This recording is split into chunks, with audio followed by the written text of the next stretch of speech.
This is the Handshake Agency Podcast.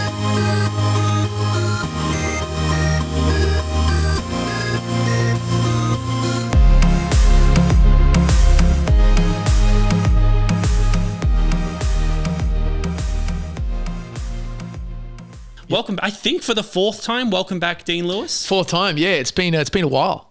Are you said the Arias? So I think, we were saying this before. I properly caught up and did podcast things for Splendor 2019. Splendor, which was like fucking decade ago. Oh, that does. 2019 sounds a decade ago now. Doesn't it's really weird, and it feels like another world where you could actually play shows and you'd release a song and you go and promo it and you go out and you'd be able to play it to people and you could see their reactions. Yeah. It's like, whoa.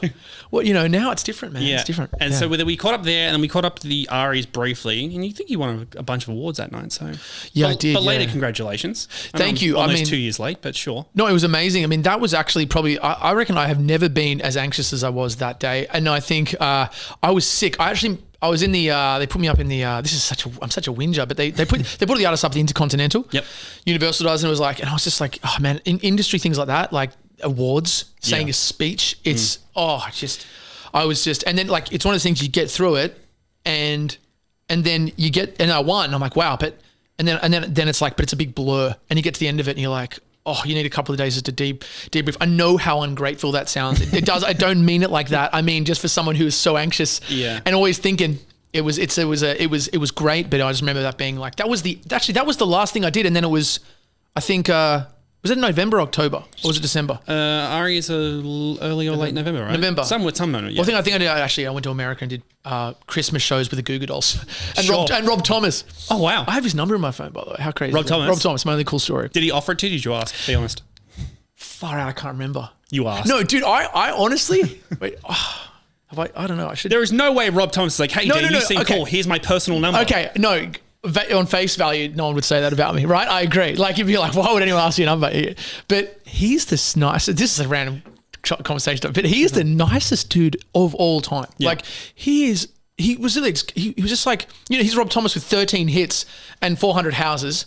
And you play, because it was me, him and the Goo Goo Dolls, and I'd open. It was just like, we're in these weird American towns for these radio shows. And then he'd come backstage and be like, Dean, wow, man. Like, and he'd sit there and talk. So how do you rate your songs? And he's like really interested. And I'm like, why? Like, you're Rob Thomas. Like, but I think I would have asked for his number. Yeah, 100%. I can't remember the story exactly, but no, he's impressed by your music. That's good. I mean, that's he said that he goes, his comment was that it was fresh. He goes, you make things sound fresh. And I'm just like, I mean, it's just such a weird story, you know what I mean? But he's such a cool dude. And the Goo Goo Dolls, I reckon the greatest song of all time, Iris, man. They play that every night. It's like far out. So these are radio shows? Or traveling? Yeah, so this thing is like, obviously Be Alright was big in America, which is like surreal. And so what happens in America, it's not like Australia where there's like kind of 3 or 4 big radio stations where if like you get the support of them, you go to Brisbane and Melbourne and Perth and you're done. In America, there's these different conglomerate companies that are just like, there's hundreds of them. And you'd go to, basically what we would do is we'd do a show in Minneapolis, and then you'd get on the bus after the show and you'd go to like somewhere else. I don't know, go to San Francisco or whatever overnight. Probably that's not possible, but where you go to the next town, we'd wake up, you'd get a day room where it's basically we have a hotel room where everyone can have a shower. Yeah. They're like the band and everyone. And then you go and do promo on like radio stations and meet everyone, play. They'd have like guests come in, you play to 20 people acoustically, say hi to the radio station programmer. And then you'd go and play a show that night. And it was like, so it's this weird, like, sort of old world sort of like thing that I wonder if, I mean, hopefully you can do it when it all opens back up, but it's a big thing in America, that whole busing show promo, lose your voice. You kind of go on the train, because when it's happening, you can't say no to anything, because it's like, who gets a big song in America? It's ridiculous, you know what I mean? So, but it was, that's kind of how it went. Yeah. I mean, the last 12 months has obviously been very tricky for the world, but this podcast, like I said, we had Amy in the studio last week. Yep. First face-to-face podcast in a year. How was that? Was it good to like see something? It was cool. It was weird because like it's usually just Zig being like, hey, they're in the waiting room now, so get behind the laptop. And it's like, cool. The Zoom waiting room. Yeah. But it's a crazy time, and I fucking hate making the podcast, or at least starting the podcast around the COVID situation. But tell me, so these shows with Goo Goo Dolls and your best friend Rob Thomas were in December 2019. Yeah. Lockdown happens around March. Where are you in the world? What are you doing? Wow. So we finished that and I went to Los Angeles because I'm not an LA guy in the sense that I love the party thing or cool people. I just love literally my manager's got me this apartment and I'd go from my apartment to Joe the Juice, get a coffee in the morning, and then I'd sit and just like write songs and chill, decompress, and kind of started reflecting over this like 4 years of just insanity, like non-stop shows, tours, and then just nothing. I went to London to start recording the new album pretty quickly. I had a few songs I'd written, so I started recording with the guys, and that's when COVID really started hitting, and that was around March, I think. But we didn't know how serious it was back then. But I recorded like 5 songs and then went back to LA, and then everything shut down. So I was basically there from March to December 2020, and I just hang out and just like write songs and just play Call of Duty. And it was this time of me going, actually leads into Falling Up, of going like, all right, so I spent all this time working towards these goals that I had. Like if I get a record deal, what if I had a big song in Australia? What if I had a big song in America? And even before that, what if I get a job? What if I get a promotion? But I got to the end of it and I had that illusion break of a big song in America, which happens to like 10 people in Australia probably. Yeah. So it's so rare. And I'm like, so I had that. So in this time in LA, I'm going, well, I'm more stressed. I'm more anxious. And all this great stuff happened. Like what's gone wrong here? There had to be something. There's something that I've been kind of just doing wrong. And I think it was just always focusing on these external things that would make me happy. Or when I get there, if I had a big song in America, man, oh my God, I'd just be sitting down and be like, yeah, life's good by a pool. And I was like, I wasn't that person. And I think, so it made me reflect a lot. I think I was in a way lucky to have that, because I think most people, and me before, was like, that's not even possible. It's not even possible to have a hit song in America. And then to have it, I go, oh, okay. So I see that and I'm still me, and I don't like myself anymore. And okay, I've got to start focusing on internal stuff instead of external. And I think I got really into Stoicism. I started like reading about like Stoicism, which I love, that philosophy of like focusing on things you can control and not things that and letting things go that you can't control. But that was basically my year, just focusing on that and writing new songs and kind of reflecting on the last 4 years of madness. Yeah, let's talk about Falling Up for a second, because first of all, congrats on the single. It's good to have you back in the active music world. Yeah. But I was reading like a press release about the single, and you mentioned what you just said, like kind of you had been hustling and grinding for however many years. Yeah, 4 years. Things have been going great for you in the last couple, obviously with the international success, and then everything kind of stops, and then you take a second to reflect. And kind of just thinking back to like I said, I think this is your 4th time on this podcast. So there's no reason you're going to remember the previous ones. But I think the first time you came on, Waves was a hit in Australia. I remember. We were down and by the waters. The 301's interim studio. Yes. And then the second time, things are going great. I think you'd just done Ellen for the first time. Yeah. But like what I'm trying to say is, in these last couple of years, have you really stopped? Like I said, first on this podcast, Waves was huge, and you're hustling and getting that out into the world and touring pretty heavily in Australia. The second time, I think Be Alright had just come out and you had done a massive tour, and I think that was also the podcast where you had to cancel a bunch of shows, right? Because what was like something? My eyes. I had this. It was like it was so weird, man. I had this. It was messed up. It was bacterial. What's the thing we get your eye? What's that when you conjunctivitis? But it was the one that's like messed up, and I think it was as a result of me you're burning at both ends. You know what I mean? You're doing show. You're recording, because with that, as everything was building from that, the first time we met from Waves onwards, while these things were building and these songs were coming out and opening more doors, and then Be Alright, obviously, while that's happening, it's also, you got to record the album and you got to finish the album. So I'm in the studio for a day, then I'm on the road, and then I'm playing a show, and it's like I'm trying to do mix notes to finish the album, and everything is such a rush. And you get to the end of it and you go, I don't remember anything, and I wasn't present for any of it. But I remember. So we've been on 4 times. That's crazy. But that's when Falling Up came out. Is that like an external pressure, or is that you being hard on yourself? Like from the second that you had something with Waves, you're like, fuck, let's keep going. Tour, album, release, whatever. Yeah, I think it was, you know what? I moved in with my nan. When I was living on my own in my apartment for like 5 years when I was a sound recordist guy, and I was writing songs. And then I was like, okay, I'm going to give this a crack at 27. You know what I mean? Like it's now or never. And moved in with my nan for a year and a half. And so when I got a record deal and things actually started happening, I was like, and Waves came out, I'm like, I know what it's like to be the guy who's 27 who just moved in with your nan to save money so you can give this. Like, I don't want to go back to that. And so the whole time where this is blowing up and everything, I'm like, I don't want to go back. Also, I naturally have this thing in me, this like, I know a lot of other people do.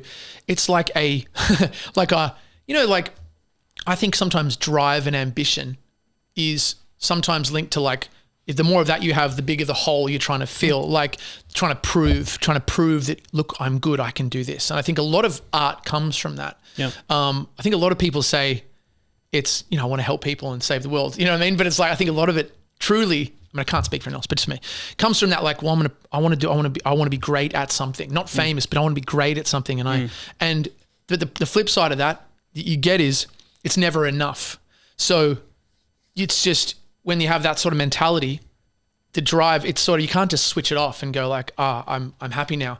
It's always sort of looking, wherever you get, you look up and you go, but I didn't get that. You know what I mean? So just that's the big kind of shift. Can you, let's just for argument's sake, let's say COVID ends tomorrow. Yeah. Do you immediately want to get back into that hustle and grind of tour, release, singles, EP shows, launch shows, whatever? Yeah. Or now that you have that perspective, especially when you've had like a couple of global hits, which I know sounds cocky, but tough shit, you did. Congratulations. Yeah. Like, do you now have perspective to say, no, let's just pull it back a bit. Here's how I want to roll this out. Or is it literally straight back to, you've got to, tour.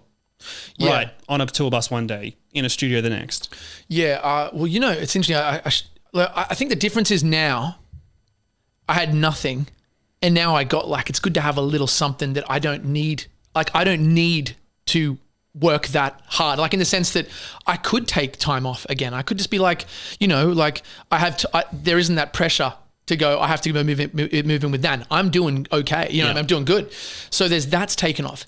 I think the whole plan with Falling Up and putting out, I was like saying to the label, I was like, you know what, my management, like, just we'll put it out, whatever happens. Like, I'm chill. Like, if I, and then as soon as it came out, a week later, I was like that, my head of my label's like, we just played it to some radio stations. And I'm like, what'd they say? Like it starts creeping. So, Falling Up is the antidote. Like, it's like saying this is my issue for me. It's like me saying, I know what my problem is. I don't know how to fix it really. I do some things, journaling, I go for running a bit, trying to clear my mind. I focus on stoicism.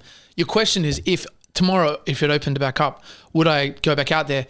I think yes, I would absolutely go for two reasons. One, because I've been sitting at home and none of us can do anything. And it's like, I want to go and play it to my fans and I want to go and do shows again because it's part of the whole thing that we're doing. And secondly, I think I would just be more aware of like, if we're doing a huge day now at 7 o'clock, if there's an email that comes in, we need to fix something. It's like, I'm doing it tomorrow. Because you can't operate at that level where you're just burning both ends. It just ends badly, I think. And I think now I'm aware of it, and I'm aware of when my anxiety levels start to get like, you know what I mean? Yeah. I gotta just be like, hey guys, like this is going to wait because I don't want to burn out. You know what I mean? So I think I'd just be more wary of that. Yeah. It's interesting. Like, you kind of jumped out of the gates with those hit singles, first in Australia, obviously international. And the way it kind of compares, like, I think you know him as well. Dermot Kennedy. Yeah. Irish songwriter. Love him. Great. Similar thing where like, I think he came out for the first time in, I want to say April 2018, and he was playing like Oxford Art Factory, small venues. He was back in November. Yeah. Then he was back in April. Yeah. And then he did Splendor. By the time he got to Splendor 2019, he was sick as a dog. Yeah. And like he almost called it off. Yeah. Do you, like, speaking on someone who has had that success, like jumping out of the gate so fast, you need to expose yourself and get as many people watching and listening as you can. Yeah. There is a bad side to that, isn't there? Where like you can burn yourself out physically. Absolutely. It's like cliche, that Eminem song, you only get one shot. It's so cliche. It's so, you only get one shot, but it's like, that's it. Like, you got to say yes to everything when it's happening because there's 1,000 other people ready to jump in your position in the moment. And I guess maybe with Dermot, like, and maybe he can relate. It's like that idea of, I naively didn't like when Waves came out was big, and then Be Right came out, it was bigger. And I'm like, that's how it happens every time, right? Do you know what I mean? You release a song and everyone loves it. This is huge. Yeah. It's like, it's not, I don't know if it's like that every time, but I think, there is that other side to it. And like, I could imagine that with Dermot, like, Yeah, and he sings really intensely as well at like these shows, and yeah, I'm sure that when he must, it's just, but that's the thing of you can't stop, because if you stop, it's like I'm trying to think, like, because I have this theory, this weird thing with songs, when there's a song that blows up, like Be Alright, sometimes I wonder if, because I've had songs that haven't been as successful, say 7 Minutes or Stay Awake, that kind of came out and they did well in Australia and Canada, they did well in Germany and stuff like that, but like it wasn't anything on Be Right, and I promoted those.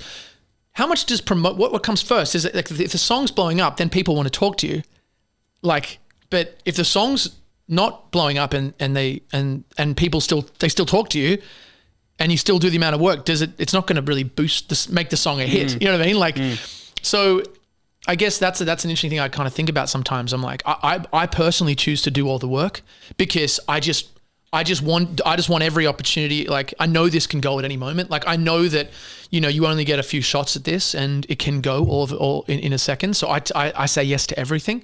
But I think, I do sometimes wonder, I'm like, do I need to? But I just do it. That's the thing, like you're saying, like you've been studying stoicism and whatnot.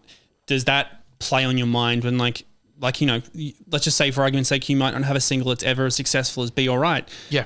Like that might sound shitty, but Be Alright was huge. Yeah. Like, and I guess that's the question is like, are you going to give yourself a hard time? Is like Be Alright now the standard of every single that you release? It is. That's a dangerous game to play, right? Oh, it is, man. You know what's weird is like, I think you need a bit of this. I mean, I'm obviously, I'm a writer and I'm creative and I have this thing where I go, everything that I do, the next thing I am obsessed with. I've always been like this. So absolutely obsessed with this new song I'm writing. Oh my God. It's all I'm thinking about. Every time I'm going for a walk, I'm listening to other songs. I'm listening to the drums. I'm thinking about the lyrics. I'm like, oh, this is so exciting. Okay, what's the tempo? What's the key? All I think about is that next thing. And there's a naivety in that, in the sense that you don't really look beyond. Same with Be Right. It was like, I'm just obsessed with getting this right. You don't look beyond how it's going to go. It does impact it, in matter of fact, a little bit though, because this new song I was writing, I was starting to think about the verses. I was writing, this is a weird example, but I was like, oh, how did I write Be Alright? Like, what was maybe I should put some more Be Alrighty kind of thing. And then I went, stop. What is real? What sounds good? And then just what's going on in your life now? And just put that in the song and trust that. The fear of, is Be Alright going to be my biggest song? I think, and I think we all think, on this next album, I was like, I'm not going to hold back. Like I went for it with these songs. And I think there's 2 songs that I've got on this album there's one song that I think is the best song I've ever written. I know every artist says that my new album is going to be amazing, but I genuinely have this song that is like, I don't want to talk about it too much. I don't want to jinx it, but it's like the song we're trying to get, where we're waiting for the right moment to release it, like we waited for Be Alright. Like we were waiting for that. Like, do we wait? Like, do we put it out next, or do we keep building things slowly until we hit the point? And also because of COVID, I don't want to put it out right now. I'm like, unless I can promote this song, like actually, so I'm kind of going back on what I'm saying, but I want this song to have every opportunity it can. And I can't burn this song that I've got until the world opens up and I can go to Germany and I can go to America and I can go and promote it. Like, I don't want to have the possibility of losing it. But in my head, there's a lot of songs in this album that are like potentially big. And just one more thing is like the idea of Be Alright, bigness. But if I focus on making it great, so much of Be Alright's luck as well. Timing, there was no other singer-songwriters out at that time. Ed Sheeran had just finished his cycle. Shawn Mendes, I think, wasn't doing much at that time. Vance Joy wasn't. There was just me and George Ezra in that time, I think, with Shotgun when that song was blowing up. And so there was no competition. So it's so many different things that have to align. I think if you thought about it so deeply, like, is this going to be what about the timing? You try, but you can't. I think you just got to do what's best and then write the absolute best thing. And then hopefully it's planned out and you get a bit of luck and then see how you go. In hindsight, do you think you got to enjoy what those previous songs did? Like even going back to Waves, which obviously wasn't as big as Be Alright. Waves is probably still one of my favorite songs from yours. Thank you. Do you like, in hindsight, do you remember enjoying that moment? Like going, fuck, I got a hit single. Yeah. Or was it just like, nope, on to the next thing? No, always on the next thing. Even something as simple as like Waves was used on fucking Grey's Anatomy. Yeah. I don't care if you don't like Grey's Anatomy. That's one of the longest running shows in US TV history. Yeah, yeah. And it's watched by like 20 million people an episode. Yeah, no, it's amazing. I just like, I know I sound really ungrateful and I hate it, but I want to be honest on these things. I'm just one of those guys, I'm always what's next. It's just like, it sucks because I have all these people around that are really, really good people around in my life. And they're always like, isn't this great? And I'm like, no, it is great. But if you're not thinking of the next thing, I always think if you're looking back, like this is the key to unhappiness and success. This is the key to unhappiness and success, everyone. I have a whole podcast about this. This is good, Yeah. If you want to be successful, like always be looking ahead, always, no matter what happens, always be working towards the next thing. And you'll also be incredibly unhappy, but you'll be successful. Do you know what I mean? But if you want to be happy, and this is where the balance comes in. It's like, there's got to be a balance, right? There's got to be a switching off at 7 o'clock or something. There's got to be, and that's what I'm trying to put in place. But I didn't appreciate those moments because I was like, it was the fear of going back. I don't want to go back there. I don't want to go back to Nan. As much as I love She Nan. sounds like a lovely lady. She's amazing. She's amazing. I didn't mean that. God, sorry. But I don't want to go back to living at Nan's house. I wanted to have, have my own thing going on. So yeah, that was going all the way back. Like, first of all, are we allowed to say where you worked? Because I know what you did. So you were a sound recording guy at Today's Show, right? I was a freelance guy. So I did stuff at Today's Show, Channel V. I did like all different sorts of stuff. Did you find yourself being a bit of a little jerk when you're there working or watching people that might have been in your shoes 10, 15 years ago, or however long you were there, 10 years? Oh, yeah. Probably like 7 years ago, 7 years ago. Like when you're an aspiring musician and you're doing that side hustle, does that inspire you or make you angrier when like you're seeing these guests coming like, fuck this guy, I'm better than this guy? Well, I think there's two kinds of musicians, or maybe two kinds of people in life. You know, like people who think that they're awesome and they walk in, they're like, here's my song. You know what I mean? And sometimes they're good and sometimes they're terrible, but they believe they're good. Do you know what I mean? Like you see those delusional people. Sometimes like Australian Idol, you'd watch them and it's like obviously not it. And then you got the other side where people are like, I just don't know if I'm, like you watch the other people and you go like, where do I fit in this category? Like, am I like good or am I? So I didn't know if I was that good. Genuinely, I didn't know. I thought I could write songs and I had a good voice, but I didn't know. So I never thought that I was entitled to anything. So when I was doing like, interviews in like was booming Katy Perry or like, was in there Richard Wilkins putting a microphone on him. I never thought I belong in this chair. I never had that thing. I think I felt like going to work was kind of like poison in a way for me. Like I felt like every day I wasn't fulfilled. I felt like I got, it's a weird thing when I remember working and I felt tired when I like after an hour at work, like, because my job, I remember when I was getting trained, someone was like, your job as a good sound recorder is like, no one notices you. Like it's a smooth operation. Like you're just sort of in the corner. There's no issues. And so, but when you're doing that and it's so not your personality, I just felt like I felt a bit toxic. Like I got tired, really tired after an hour. Now I can be like friggin' burning, going hard, doing show, but I'm fulfilled in what I'm doing. So I'm like, I have energy. Do you know what I mean? It's a weird thing. But no, I never felt like that I belonged there or anything like that. Have you gone back to set since? Yeah, I was there. I was doing it about a month ago. I saw like the sound guy was my old like colleague, I guess, and the cameraman, Sam. I was like, hey man, how you going? And said hi to them and stuff like that. So I see him, yeah. How has that changed your relationship with fame and success? Like you said, a couple of years ago, living out of your nan's house, writing music. Yeah. That dynamic has to change a little bit, right? I imagine there are people who kind of come out of the woodwork and there are pretenders and there are people who are day ones and the rest of that. Dude, yeah. The other thing they say, people come out of the woodwork. I always thought that was, it could just be one, but that's a real thing, man. That's a real thing. I don't really consider myself famous, like in a way. Like I really don't. Like I get recognized once a month. You know what I mean? Bullshit. Yeah, I do. I think because I never used my face like, for the first 5 videos, I was kind of like just sitting on a bed and you see like the back of my hair. Just a silhouette, The silhouette. I never needed to be the front and center. I really didn't. Yeah. And I'm standing and it really is a drive is to be great at something and write great songs, not to be like, look at me. You know what I mean? Yeah. To my own detriment, I think. So yeah, I think my brother said the other day, he goes, because I was having a whinge about something, and he goes, I don't think you enjoyed your life that much before you had a little bit of fame. And I'm like, and that was cool. But I think it's been 5 years since Waves came out, 4.5, whatever. Like you sort of become used to it. I do notice now people are more receptive. Like if you say something, you're a little bit funnier. You know what I mean? Like, yeah. And like people smile easier, they'll be like happy to see you or something, which is kind of really cool. Like it's kind of weird at the start. And I always wonder like, but if I wasn't, people wouldn't even talk. Like, cause I was the sound guy. People would come in and they'd like, hey, go on, shake your hand. It's not even looking you in the eye. Do you know what I mean? So I know that I know it's all a bit of, Yeah. Well, it's crazy as well. Like I think it was Splendor 2019, and I'm doing the podcast with the music, and they were like, oh, let's get Tones and I on the podcast. Yep. And this is like Dance Monkey had just come out, but it wasn't really blown up. And obviously Triple J are like the presenting partners of Splendor. So I think she did an interview with them. Yeah.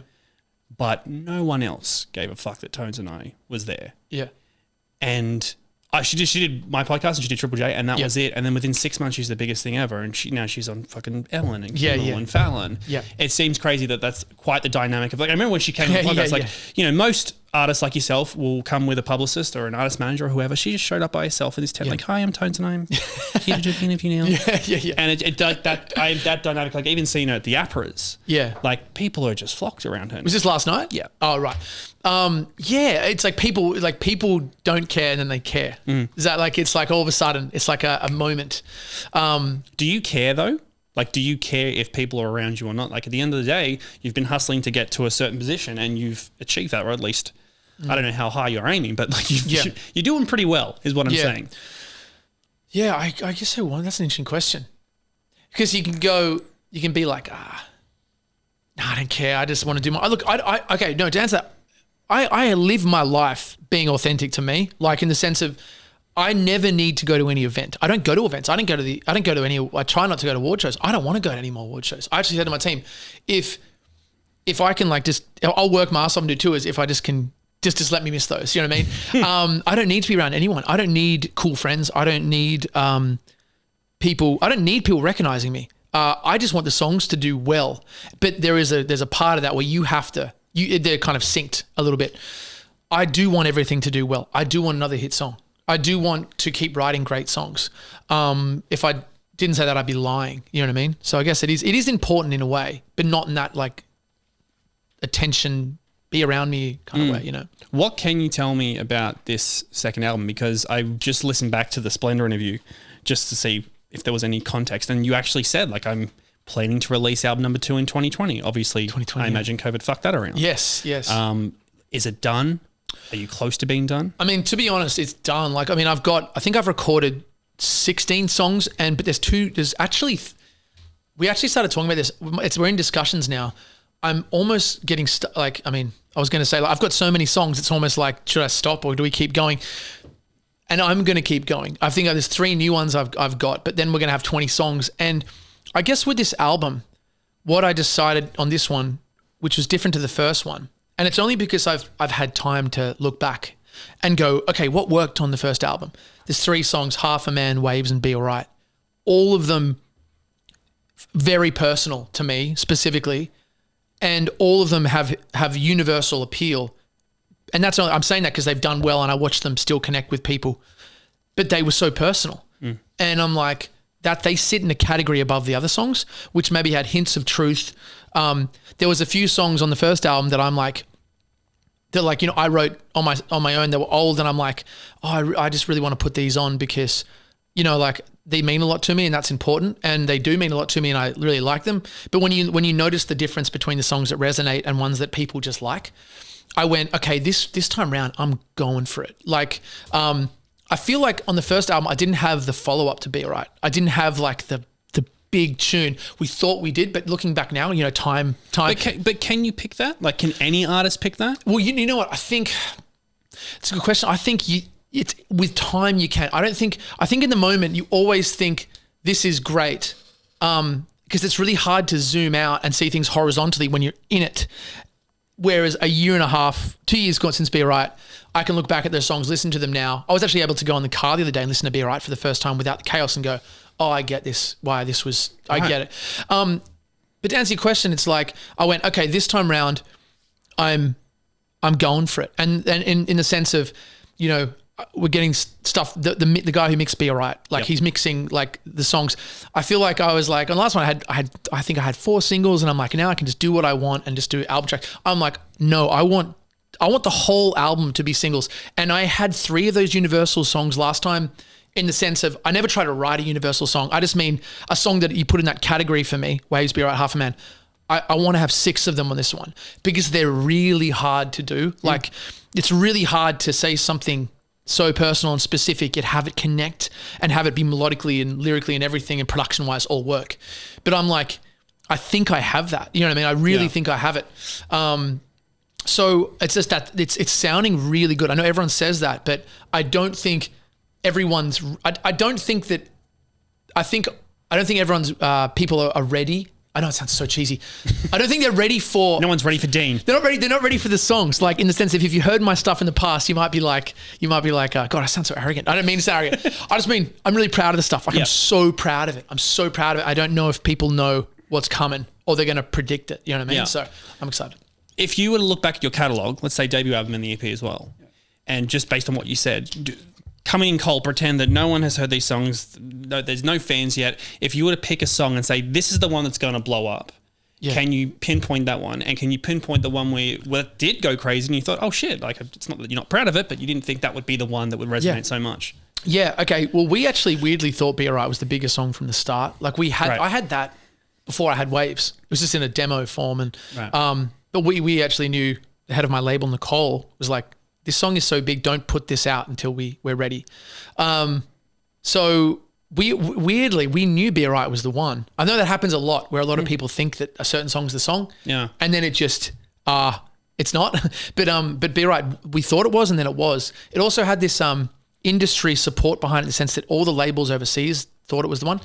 In regards to the song that I mean, one that's connected that I didn't really expect to connect as much. Don't say Waves. No. Waves. Waves thought it was cool. I mean, probably Half a Man because it didn't get a push. It wasn't a single, and it was like, and that's got so many streams. And I look at it and go, wow, this actually streams a lot with zero push behind it. I didn't really expect, and it's just a piano song. I'm kind of like was blown away at that. I'd say, yeah. So what happens now? I know you just said before you're going to go back to LA in a month. Yes. So you haven't been to LA in 12 months, though, right? Actually, I came back to Australia in about 6 months ago. Right. So yeah. Okay. So I'm going to go back mainly just to start filming stuff like music videos and getting everything like shot, finishing the album, doing those other songs in Nashville. Probably go and record there, and just get everything together to get ready to go. It's also a new world, man, with music like TikTok and stuff like that. Like I've been on a real, like I zone in on stuff, and I think the world's changing with music really quickly. Like, and I think a lot of people are, even me, like I'm sort of aware of it now and I'm really getting into it. But even in Australia, I think artists focus on we're all focusing on the wrong things now. And now I think some people are waking up to it. It's like people always aim their stuff to get on a certain thing or like station play. But it's like you can now put your stuff on TikTok. I know this is dumb, but this is the thing. And you can get a huge following and from putting your stuff out right away. And there's no real gatekeeper. It's just you put your stuff out. Dude, it's happened to a couple of names. Like, and I can never, like, it's probably too early to tell, but like I feel like TikTok will be like a Snapchat type thing where like it'll be crazy popular and then it'll kind of die off a little bit, or it'll be like the new YouTube.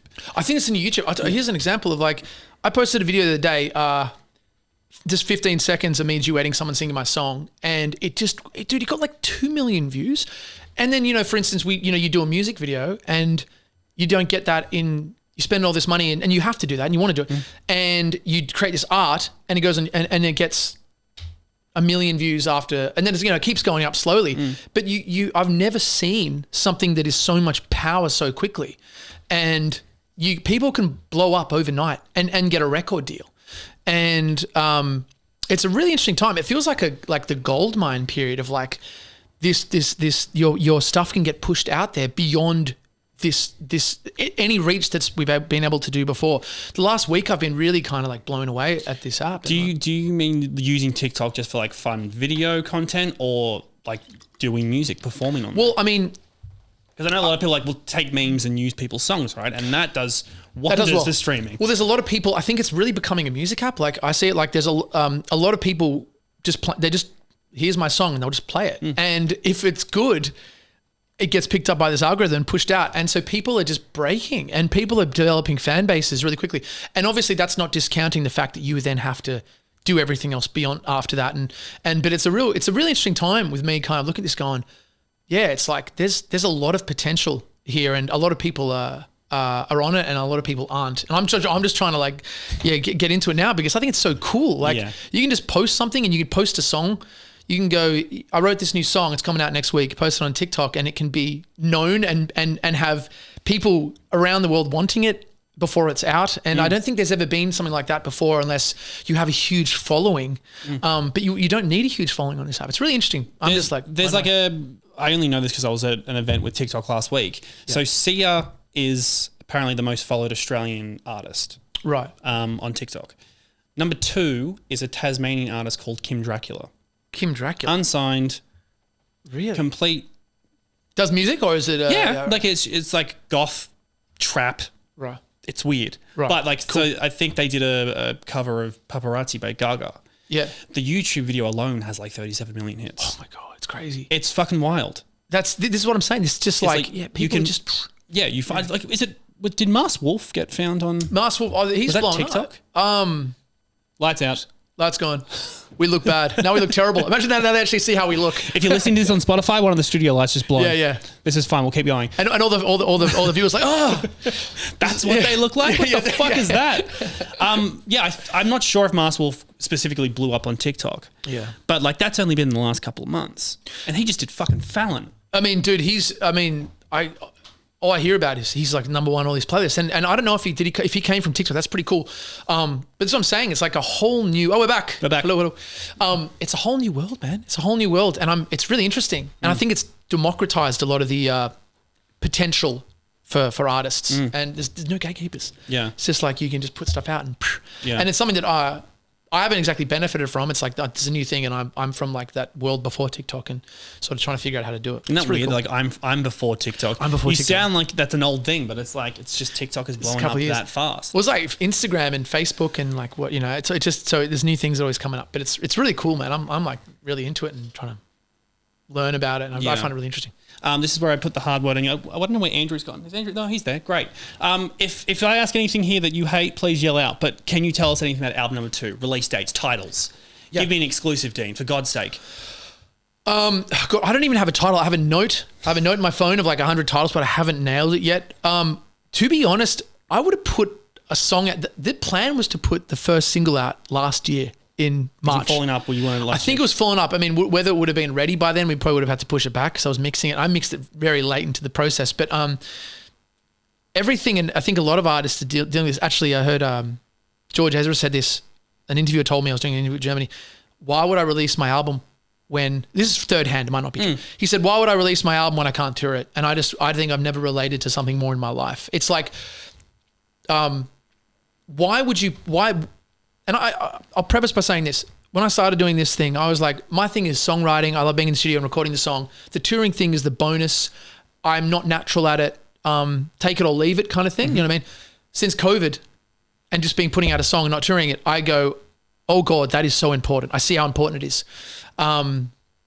So I don't know if there's a point to release the album if I can't play it to my fans. When things start opening up, and it feels like they are. It feels like the vaccine's gone and pumping out and stuff like that.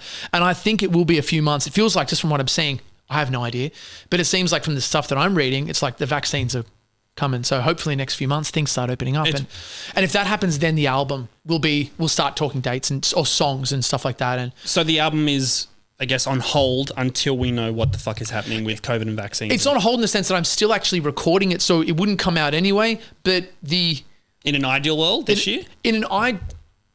I would say, well, this is that whole other thing of like these days, if you just put an album out, like it's sort of done straight away. Like I think I'd want to put a few singles out before then. Trying to figure out which ones to put out is an interesting thing, because do you go, as I was saying before, like do you hit the big ones when you can't promote them? Or there's other things where you can put out like, maybe some of the more album tracks to just for fans and stuff like that, to keep them happy. We're just trying to figure out what to do during this period. I think everyone's just like, what's it's fun. Most people who have come on this podcast in the last 12 months, especially the bands, are on to promote an album or a song or something. And I always get different answers. Like, Kings of Leon and Foo Fighters released the album, like the album's out. This is all we can do right now. Whereas like say Maddie from the 1975, when they released their album early this year, Notes on Conditional Form. Yeah. No, early last year. He was like, I'm already... I just pretended I knew that then. Yeah. Yep. Great, 1975. He's like, yeah, I'm writing a new album now because what else am I going to fucking do? Exactly. Well, I think a lot of... the flip side of this is there's so many people are being creative and there's going to be... This is the other thing is like, everyone's going to have so much music. Like everyone's going to have an album of a half full of music. You're going to have half the second one, the next one. Everyone will. And so, yeah, like there's going to be a huge scourge of music when things open up. There's going to be a time when everyone's just like, wow, there it is. Yeah. So I'm sure all the record labels are trying to figure out when do you go just before that or after. But I'm just like, use this time to create, write better songs, write the best songs I can write. And I'm really proud of all the songs that are coming out. That's what I'm focusing on and sort of leaving the strategy and when stuff comes out to them. But yeah, the album's like, I mean, it could be done, but there's 3 new songs that I'm finishing and then I'll start choosing the track list and stuff like that. But right now, stuff's just pouring out. It's like just a good time for me creatively with songwriting and having much less pressure. Like there's much less pressure and much more time, you know, because you just close your laptop and you're like, oh, okay, I'm done for the day. It's like, it's weird, man. Yeah. Do you have any interest in performing shows with the way things are right now? Kind of seated, spaced out? Yeah, I would. 75% capacity, I think it is. 75%? Yeah. I would do it if we could. But I mean, yeah, I mean, I want to get out there and play, but I'm leaving those decisions to the people that know what to do or when to do it and timing wise. Cause, I think we are actually thinking of doing a cool little run that we're announcing soon. That's like a little thing. I don't know if I've locked it in, but in New Zealand and Australia, I think there's something that's coming, but like a little sort of thing that's coming. That's like, not like it's weird. I can't say it, they kill me, but it's a cool thing that's coming. Yeah. I think they're locking it in, really soon actually. Yeah. So, I think that's what we're going to, because that's just get out there and play. I just want to get back to playing on my piano again. Like, also I play with a full band for so long as well. It's kind of nice just to get out there and be like, here's me and my guitar, and here's the songs as they are. Yeah, as like a little emo acoustic dweeb, they're my favorites as well. So I love that. Yeah, me too. I always love those from the bands that I liked. I was always like, you want to hear it acoustic? Yeah. Well, let me know what LA's like, because I was meant to go there last year as well. And then, were you meant to go for like a long period of time, or like? Yeah, I was moving there. No way. So I was moving in May, and then. Did you tell me that the Arias? That's ringing a bell. I think that's coming back. I think I told you when we did Splendor. Oh, that was ages ago. But like it was all kind of like, yeah, I'm thinking of going, but then like it was done. Like accommodation was sorted, and then I think the week after we booked accommodation, world shut down. Oh man, that's so weird. Did you have like? It's weird to think the sliding doors moment with this cool opportunity to go to America and how exciting that is. But you can still do it again. We still can do it. Yeah. So are you gonna? Well, it's depends. That's why I said let me know what happened, because it seems to be getting better. Yeah. But I'm still. Aren't they reporting stupid numbers still? Yeah. Zig's nodding. It's terrifying. Yeah, we'll see. But yeah, I'll go over there and I'll scout it out for you. I'll be like, what's the numbers, boys? And like, yeah. Just call me back. Yeah. Well, Dean, thanks so much for coming on, man. Thanks for having me, man. It's always good to see you. I would imagine next time we do this, it would probably be to release the album. Probably, yeah. It's going to be interesting to see. I'm not saying next time we'll talk. Like, I'm sure we'll talk. Yeah. I just mean next time we'll do a proper sit-down podcast. Yeah. Imagine you go, we're not talking ever again. No, fuck off. Get out. Yeah, we're done. Get the fuck out. Hate your music. See you later. As soon as you leave. Yeah. Fuck this guy. No, dude, it's always good to see you, and I love the new music, and I can't wait to hear what's next. Thanks for having me again. Thanks, man.